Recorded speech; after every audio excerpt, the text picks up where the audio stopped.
Assalamualaikum, jumpa lagi. Dan hari ni kita nak buat tukar gear oil. Kita nak tukar gear oil, kita gunakan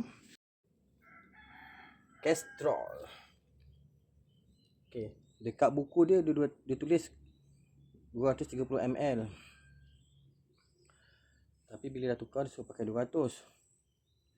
Tapi kita try dulu keluarkan berapa dia punya banyak. So kita akan isi balik-balik berapa banyak tu lah. Dia akan buka skru sini dan skru sini. Okey. So kita akan buka skru ni dululah. Nombor 12. Okey. Kita buka ni dulu.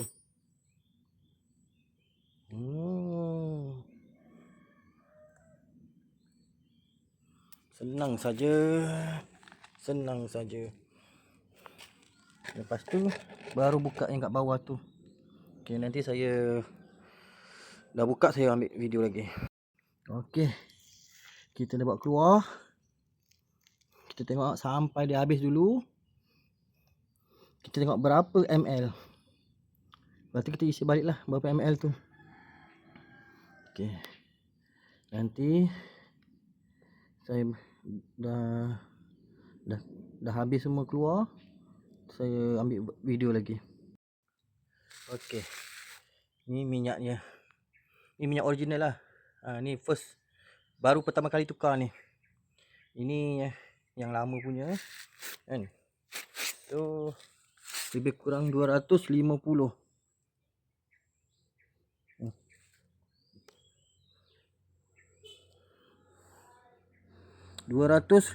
ml.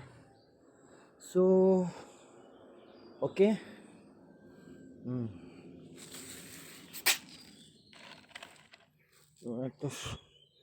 Ini minyak inilah minyaknya. Nampak kotor.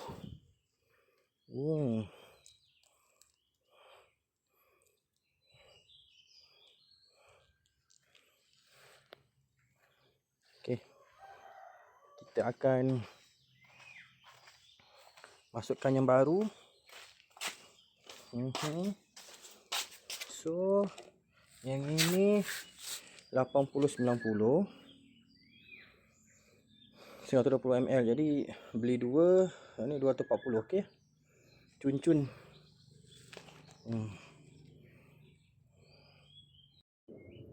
Okey. Kita dah siap. Senang je, tak susah. So DTX first.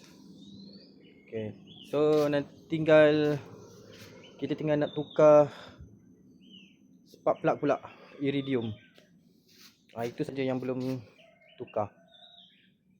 Minyak hitam, oil filter dah tukar, minyak oil gear dah tukar, tinggal spark plug je lah.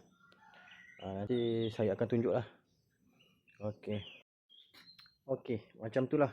Senang je nak tukar. Kita buat sendiri je, tak payah hantar kedai. Beli 120 ml, 120 ml, kasih habis, settle. So nanti saya akan update lah macam mana rasanya, sedap ke tak sedap guna Castrol ni. Okey, kita sembari jumpa lagi. Assalamualaikum.